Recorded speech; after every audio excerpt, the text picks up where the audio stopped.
Welcome everyone. You're watching the Agnihotra Lady, the Cosmic Clinic, and I'm the Agnihotra Lady, and we're broadcasting live here at Shantivilla at the Atlanta campus, Shanti Atlanta, located in Conyers, Georgia. Welcome and thank you for joining me this evening. So I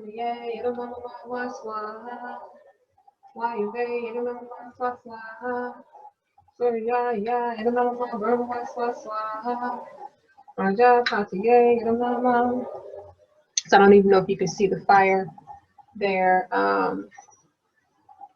You can see a little bit of there. And we start with Viruti mantra.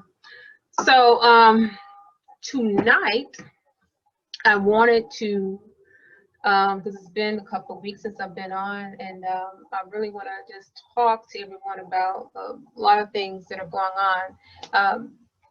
The topic for tonight is being a caretaker and transformation. And being a caretaker, there's so many multiple meanings of taking care of the land, taking care of yourself, taking care of your fellow brothers and sisters. And when you do these things, then there's a transformation that comes about with planetary healing.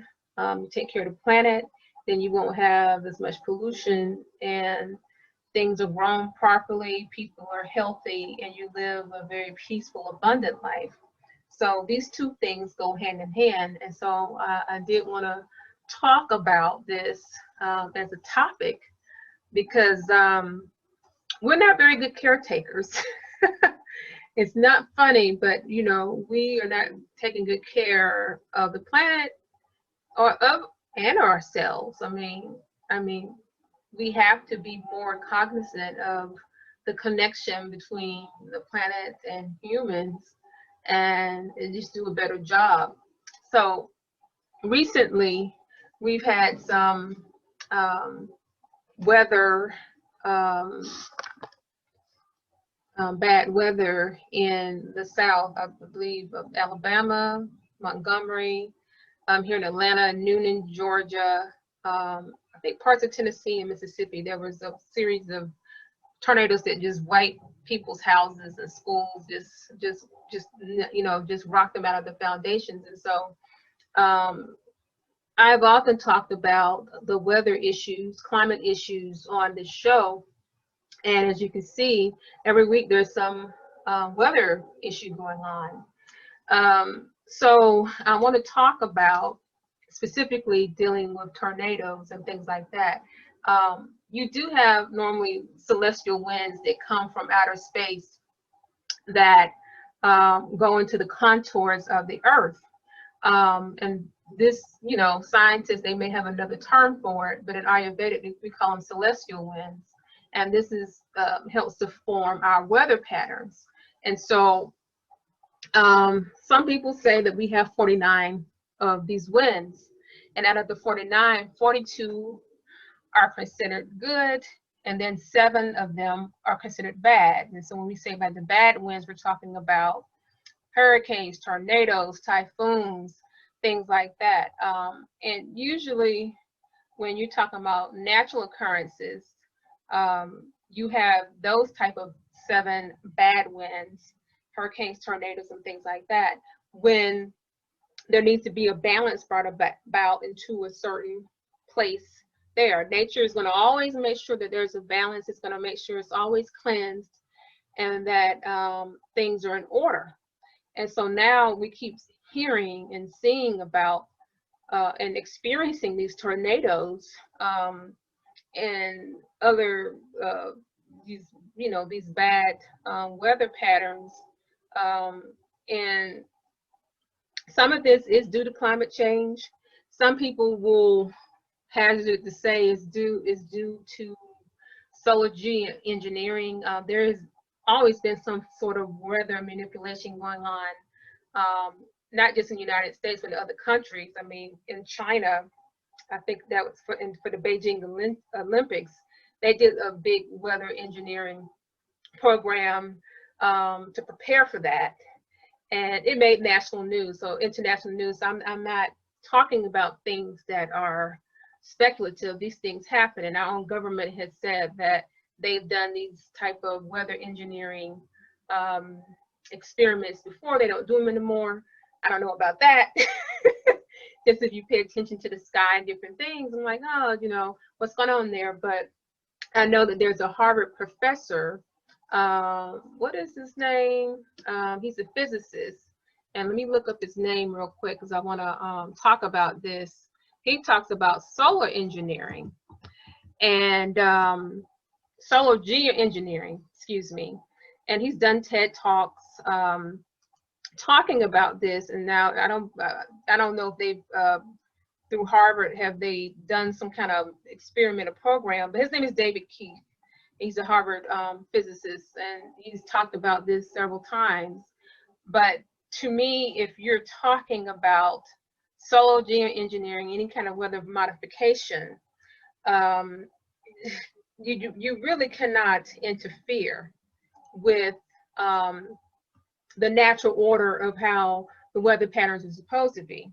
So some people have asked me, all these tornadoes, is this climate change or is it weather modification, or as they calling them, is these official programs, geoengineering and I forget the other terms. I said, I don't know, but there sure are a lot of these horrible tornadoes and storms, and you see these pictures, it makes you wonder. So I don't think that the United States government or other governments would openly say, hey, this is what we're doing. And there are other people that have done studies. There's a gentleman that did his own study going up in a specially equipped plane and taking measurements of what he said were these trails of aluminum and barium, and said this is what's happening. So people are concerned. So pay close attention. Pay close attention to these storms. Like I said, we do so much engineering on trying to perfect nature or try to correct the things that we have done to nature that we make things worse. And so one of the things that will most certainly protect you is if you practice Agnihotra on a regular basis. Agnihotra is what we teach here at Shantivilla Institute in Shanti, Atlanta, and it's an Ayurvedic practice done in a pyramid, a copper pyramid, and it brings about a balance to nature. When you perform it at sunrise and sunset, it puts nutrients back into the atmosphere. It purifies the air, it purifies the water, it purifies the soil. So, and it helps to balance out weather. So people, they're wondering about what can they do to help with these things. Well, you can perform Agnihotra. When you perform Agnihotra on a regular basis, you will notice a difference in the air quality in your neighborhood and community. The effects of Agnihotra go up 8 miles. It goes a 2-mile radius. So this is a way that you can protect yourself from some of the ravages of these tornadoes, hurricanes, and typhoons, and these different things that are happening. And you know, I was not necessarily going to talk about weather modification, you know, because that's an iffy subject for a lot of people. But like I said, weather engineering, you can look these things up, and you can look up the professor who I referenced to, Dr. David Keith of Harvard. This is not a new topic, and I just want people to become aware of things that may be outside of the natural phenomenon of things that happen to Earth, and then outside of the things that we've already done to the planet to destroy it. You know, we have, you know, polluted the air, the water, the soil. We have noise pollution. We have light pollution. There's so many different things that we have done to the planet. And all these things that are beating upon Mother Earth, it causes all these imbalances. And so that's why I say when you perform Agnihotra, it is a way to restore the balance. You have to have a balanced planet. So you can have a balanced human being, so your mind can be balanced. And so we're talking about, I was talking about earlier about celestial winds. You know, our air is something that is all over the planet. We all have to breathe air, and air that affects our mind. So we have to have clean air that we're breathing. I mean, we breathe about 2,500 gallons of air within a 24-hour period. And so what happens to your mind if it's polluted with the air? And so a lot of what I've talked about here on the Cosmic Clinic is talking about training your mind, purifying your mind. Agnihotra is the tool to purify the mind, and you have to have pure elements upon the planet, you know, in order to do that, to have clear thinking. A lot of times when we are upset and we have erratic behavior, it's because of the pollution. And so once you purify the earth, the planet, then you yourself are purified. And that's the concept that we talked about for several years here. And it's based upon a scientific principle, the man, microbes, flora, fauna principle. So if one out of what I just mentioned to you is out of sync, everything's out of sync. Mind, man, microbes, flora, fauna. You can't have one intact and the rest of them are kaput. If one is not intact, it affects everything. Because remember, everything is connected. We're living a closed system here on this planet. So if the water's messed up, the water affects the soil, which affects you growing food. We all have to eat from what grows from the soil. We have to drink water. And so it's very concerning when I see these headlines talking about all the weather that's happening, that is, they've never seen weather patterns like this, and the wildfires and all these things. It's very concerning because a lot of people are suffering, and they will continue to suffer until we become better caretakers of the planet. And so tonight I want to dig deep into what is it to be a good caretaker of the planet. I'm going to pause here a second in case anyone is just joining. Welcome to the show. This is the Agnihotra Lady, the Cosmic Clinic, and I'm glad to have you with me this evening. And tonight's topic is being a caretaker and transformation. So you may have noticed that when I have talked, or Sri Charles, we've talked about you know, being at Shantivilla Institute or being at Shantae Atlanta, we always say that we're caretakers. We never say that we own the property or the building, because we understand, and it should be understood from everyone, that we are caretakers. Even if you know, on a piece of paper you own something, that you really are caretaking. You're caretaking of the land that you live on, the place that you call your home, because, you know, after you're gone, you're dead, someone else will take over, and they'll become the caretaker. So in that sense, there's no ownership in that way. And let's extend that into caretaking of the land. Native Americans and people that live indigenously in other countries like South America and parts of Africa, they understand that being a caretaker is how you take care of yourself, how you take care of the land, and it's the highest form of being connected to God, the Creator. So no matter what faith that you practice, you have to be a good caretaker. So you would often hear me and Sri Charles saying, you know, we're the caretaker of Shantivilla Institute. We're the caretaker of Shantae Atlanta, because even though we on a piece of paper have our name saying that we own something, this is available to everyone. It's a place where people can come to receive knowledge about Ayurvedic wisdom. It's a place where people can learn where to garden and how to understand, to connect with the land. And of course, people are always welcome. I always tell people you can come anytime. People will come here and pick rocks, or come sit and meditate underneath a tree and things like that. And I always say this home is your home. It belongs to you also.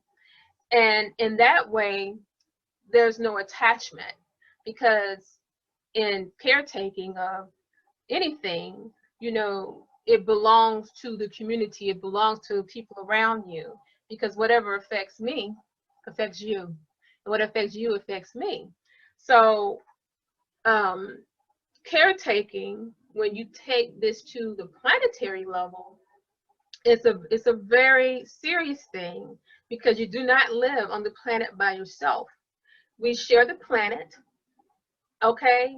Everybody has to breathe the same air, drink the same water. We have to grow food on the same land. So I've had some people that have said to me, well, sounds like you don't believe in land ownership and this and the other. And I said, well, I mean, these are constructs that man has said, well, I own this land, owning all this property.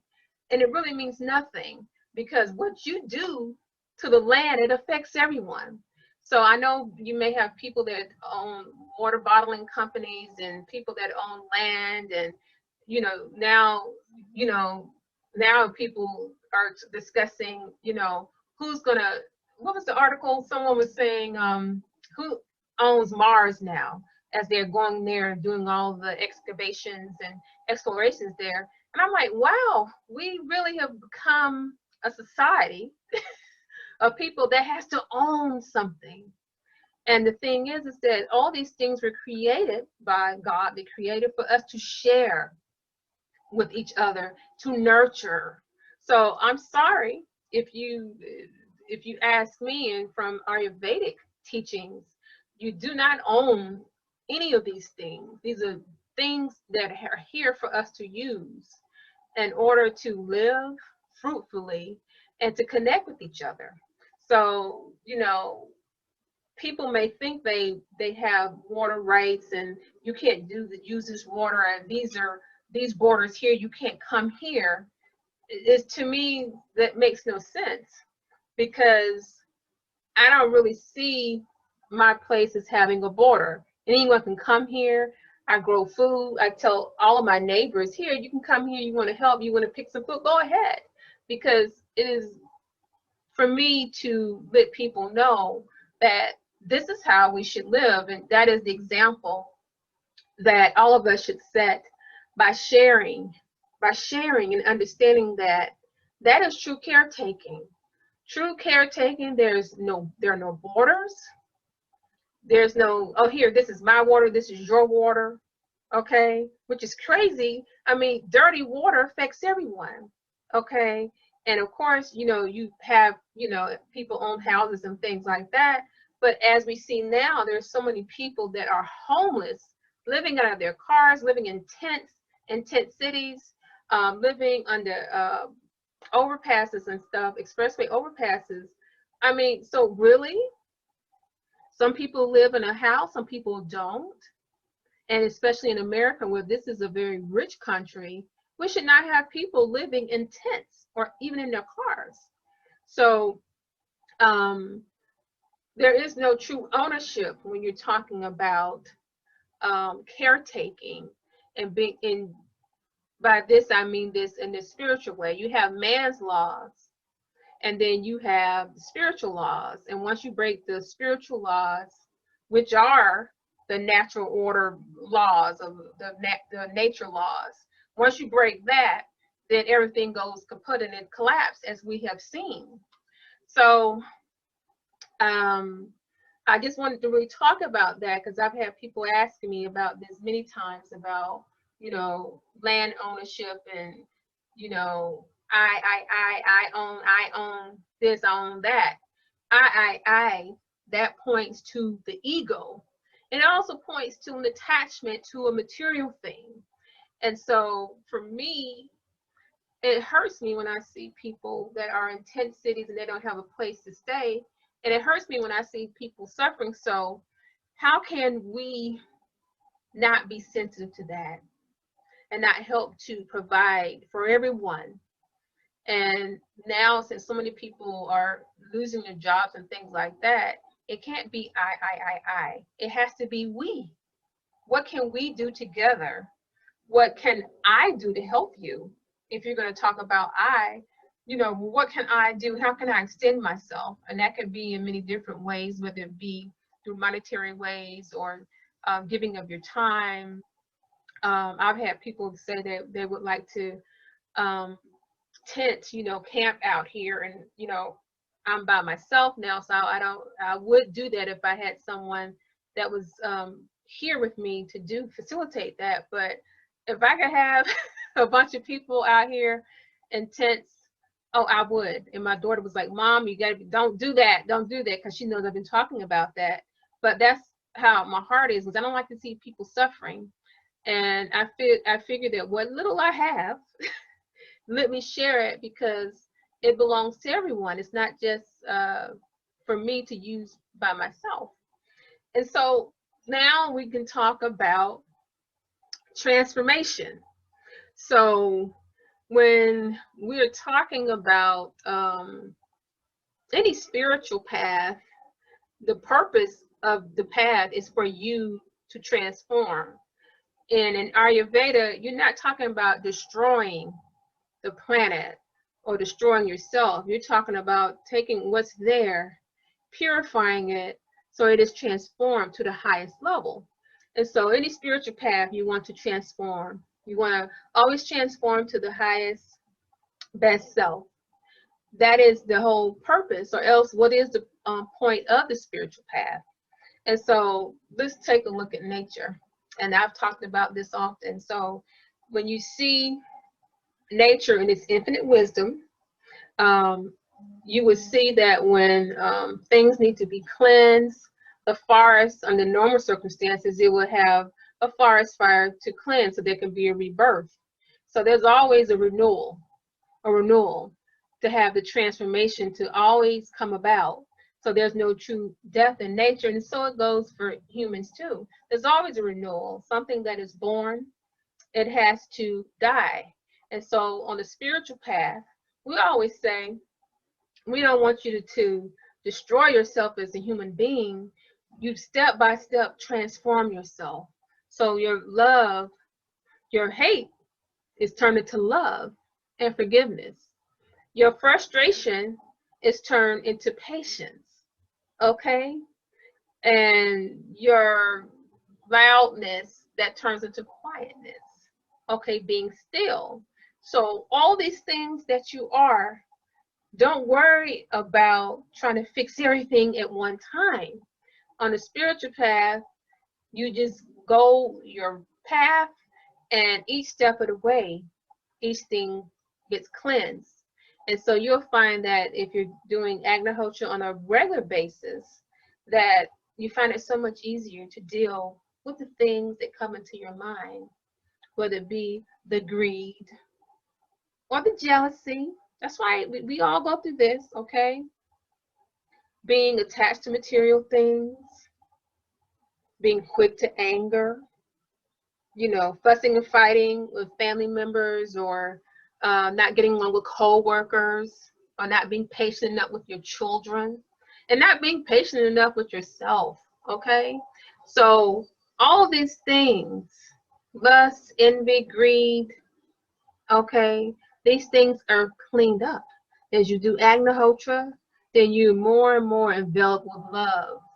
You're cleansing yourself while you're cleansing the planet. And so the process, for those that do not know about Agnihotra, we do it at sunrise and sunset. And so, and we use dried cow dung. We use rice, brown rice. Can you see that right there? And we use ghee, which is unsalted butter that's been boiled down. Those are the primary ingredients, and then we perform it at sunrise and sunset. And like I said, there's purification that happens at sunrise and a purification that happens at sunset. And so just know that in the morning time, there are some ethers, energies, and electricities that are cascading down to the planet. And so when you do performing Agnihotra, beautiful music is formed, and you're purifying. And like I said before, it goes 8 miles up, and it's a 2-mile radius. And so when you do this, there's a rebuilding of the planet. There's a rejoicing of the flowers. The animals are happy. Okay, they know how to dance. They'll be doing the electric slide, the animals, because they're happy, because they can feel it. You can feel it. You can feel it in every pore of your body that there's some renewal being taken place. And so they have scientific studies when they test the air before and after Agnihotra. There's definitely a cleansing that takes place of minute particles. It cleanses water. And you can use the ash. Let me show you what the ash looks like. To cleanse water. You can put it in a glass jar with some tap water, and in 2 or 3 days, cleanses the water. This is very healing. People take the ash internally for ailments. So this is healing. And so the ash is considered Ayurvedic charcoal or Ayurvedic ash. So this is a medicine. This is an Ayurvedic medicine. So know that when you're performing Agnihotra, you're making your own Ayurvedic medicine. And I know some of us go to doctors or even Ayurvedic medicine doctors. The beautiful thing when you perform Agnihotra, you're becoming your own Ayurvedic medicine doctor, because you can make this and use it for yourself and your entire family for healing. The ash also can be used for remediating soil, bringing back the natural balance of soil so it's not too acidic. It increases the worms in soil. The worms love it. They're doing the electric slide too. They probably already know the dance. So it's a beautiful, beautiful rejoicing of nature when you're doing Agnihotra. And normally when people come to Shantivilla Institute or Shanti Atlanta, they can feel it in the air and say, wow, it feels different here. And I said, well, you can do the same thing at your place as well too. There are other homifiers, because Agnihotra is the basic homifier that you can do throughout the day. And like I said before, in the Cosmic Clinic times, we start at 4 o'clock a.m., 5 a.m., sunrise, 10 a.m., 12 noon, 3 p.m., and at sunset. So you don't have to just stop by just doing Agnihotra. There are other homifiers you can do that can boost the effects of Agnihotra and bring even more healing for your heart, for your body, and for the environment. And so this is a beautiful way to be able to connect with nature, connect with God, and to also deepen your intuitiveness and your connection with the Creator. And so when we talk about Ayurveda and Agnihotra specifically, it is a Kriya Yoga because it means action. And it's a complete action because you are cleansing the planet and you're cleansing yourself. And you are deeply connected to the planet. You are part of the planet. So Kriya Yoga, for those that don't know, is the highest form of yoga that you can perform. So, and yoga means a union of your body, mind, and spirit. And so when people think of yoga, they just think of yoga postures. But actually, in the complete system of yoga, it's a lifestyle system that teaches you how to think. So you discipline your mind, how to speak, okay, and how to interact on all levels. So your thoughts, your words, your actions, everything is in sync. And that is really what the original yoga is taught millions of years ago. That's what it's based on. It's not about postures are the very last thing that are taught. And when I tell some people that come here, they say, really? Well, I thought it was about being able to touch my toe to my nose. I said, no. That looks cute, but that is not the purpose of yoga. Yoga is healthy for the body, but yoga is training the mind. Yoga is about training your mind, about living harmoniously within your life. And yoga You know, we're talking about a Kriya Yoga, which is what Agnihotra is action. So you're talking about action on every level of your life. And you may have heard Yogananda talk about Kriya Yoga in his book, The Autobiography of a Yogi. And some of you may have been initiated in Kriya Yoga.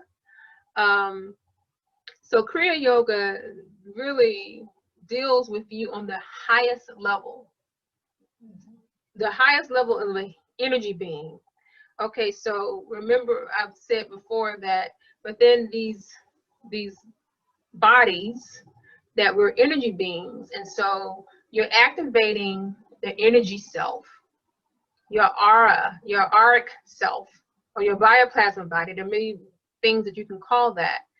This is what yoga is about, is tapping deep into that.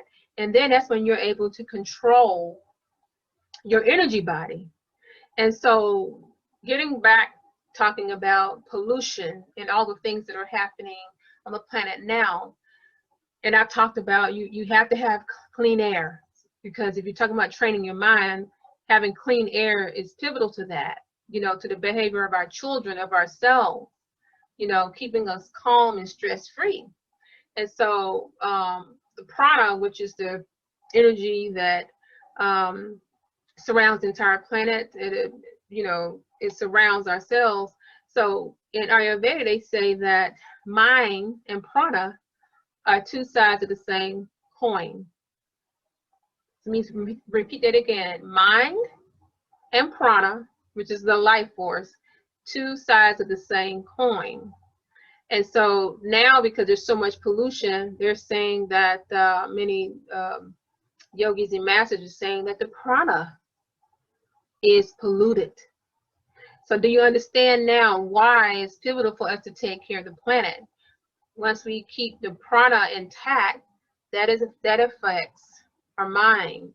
And so if you remember yoga and meditation and deep breathing, all the things that we've talked about, you're talking about training your mind and going deep into your energy self. And remember, with mind and prana, once you master one, then the other is under the control of the one that you mastered. Okay? So you want to always train and discipline the mind. Okay? And remember, prana, mind, two sides of the same coin. So it's imperative that we make sure the prana is intact, that we eradicate pollution, so that way we are healthy and the planet can flourish. Because I mean, this is the only planet we have, and I was discussing this with someone just last night, as a matter of fact, and they were discussing all the space exploration and going to other planets and stuff. And I said, well, it really makes no sense. I said, you want to explore planets and you want to terraform Mars. We can't even terraform properly our own planet. We can't even keep our own planet intact. How can you go about exploring another planet when you can't even explore your own planet to understand how to take care of it, nurture it? Okay, so it makes no sense to me for us to be going up to other planets, exploring, excavating, when we can't even take care of our own planet. It doesn't make sense. You start at home first, and then we can deal with all the rest of these things. So I just wanted to talk about these things for tonight's topic, and as always, I'm happy that you joined me this evening. So I want to go sign off here in a minute. Let me let you know that we do have Agnihotra kits back in stock, and you can get them here at Shanti Atlanta and Conyers, or you can get them at shantivillainstitute.com. We do have them in stock. Let me show you what they come with. It comes with booklet that you can immediately teach from. This is the information booklet, copper cup, copper spoon, copper tray, of course the copper pyramid, your stand, tongues. That's the basic copper pyramid. And then we give you a few pieces of dung as well too, cow dung. So the only thing you would need to purchase additionally would be ghee, and some more cow dung if you're going to be burning regularly, and your brown rice, of course. We also have, I have a couple of these over here. We have them online. The Secret Science of Mudras. Let me see if you can see that. Authored by Sri Charles. And this talks about the different mudras that you can do, which are usually done with your hands, that are healing, that can heal you. They have mudras for asthma and heart issues and all sorts of things. And you can do them while you're meditating or when you're not meditating. Very good book. It's our best-selling book. And then, what else do I, oh, you know what, the plant food. I forgot to bring it over here. I always forget something. And then we have our signature Shantae's Golden Nectar plant food. And this is concentrated. This is a quart bottle, and you mix it with 3 gallons of water. Sri Charles's, so you can see this special formulation. It's great for farming beyond organic. Increases the harvest time. Helps with pest control and puts lots of nutrients back into the soil. And so also, as a reminder, April 2nd and 3rd, Friday and Saturday, from 12 to 2 at Shantivilla Institute, the Shanti store will be open. It will be open every other weekend starting April 2nd, 3rd. We'll be selling a lot of things that will not be on the website. We'll have incense, Triloka incense. We'll have compost. We'll have plant food. We'll have energy pyramids by Kumi, who started the Cosmic Emporium. We'll have art decor items. I'm going to have framed poetry art. So Mother's Day is coming up. You can maybe get different gifts. So it is a holistic gift store that we have going on. We're going to have, what else are we going to have? We're going to have different household items. We're going to have some jewelry. We're going to have a little bit of everything. What else are we going to have? Incense and compost. What else did I put? Well, you'll see the flyer. I posted it on my page and on all the pages, and you can see it again, but we're going to have a little bit of everything. So please come on out. It is solar powered. It's the only solar powered store in Tuskegee, Alabama. Okay, so we're very proud of that. And we'll be socially distanced. But come on out. We would appreciate your patronage so we continue our outreach to the communities that we normally serve. We want to get back to doing community work. And you know, always we appreciate your support. So thank you once again, and enjoy you joining me this evening here for the Agnihotra Lady, the Cosmic Clinic. And I look forward to seeing you the next time. Have a wonderful evening and be blessed.